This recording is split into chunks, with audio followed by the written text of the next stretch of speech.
നമ്മുടെ ശരീരത്തിന് ആവശ്യത്തിന് ജലാംശം ഇല്ലാതാകുമ്പോൾ ഡീഹൈഡ്രേഷൻ എന്ന അവസ്ഥ ഉണ്ടാകും. ഈ അവസ്ഥ വരുമ്പോൾ ശരീരം ചില മുന്നറിയിപ്പ് ലക്ഷണങ്ങൾ നൽകാറുണ്ട്. എന്തൊക്കെയാണ് അതെന്ന് നോക്കാം. 1. അമിതമായ ദാഹം. വെള്ളം കുടിച്ചിട്ടും വീണ്ടും വീണ്ടും ദാഹം തോന്നുന്നുണ്ടോ? ഇത് ശരീരത്തിൽ ജലാംശം കുറയുന്നതിന്റെ ആദ്യ സൂചനയാണ്. 2.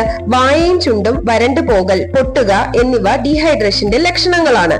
3. തലചുറ്റൽ അല്ലെങ്കിൽ ക്ഷീണം. ശരീരത്തിൽ വെള്ളം കുറയുമ്പോൾ രക്തസമ്മർദ്ദം കുറയാം, അതുകൊണ്ട് തലചുറ്റലും ക്ഷീണവും ഉണ്ടാകാം. 4.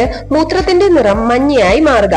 മൂത്രം കനത്ത മഞ്ഞ നിറത്തിൽ വരുന്നത് ശരീരത്തിൽ വെള്ളം കുറവാണെന്നുള്ളതിനുള്ള സൂചനയാണ്. 5. തലവേദന. ഡീഹൈഡ്രേഷൻ ഉണ്ടെങ്കിൽ പലർക്കും തലവേദന അനുഭവപ്പെടാം. ഒരു ദിവസം ശരാശരി 2 to 3 ലിറ്റർ വെള്ളം കുടിക്കുന്നത് ശരീരത്തിന് ആവശ്യമായ ജലാംശം നിലനിർത്താൻ സഹായിക്കും. ഈ ലക്ഷണങ്ങൾ നിങ്ങൾക്കുണ്ടോ എങ്കിൽ വെള്ളം കുടിക്കാൻ മറക്കരുത്.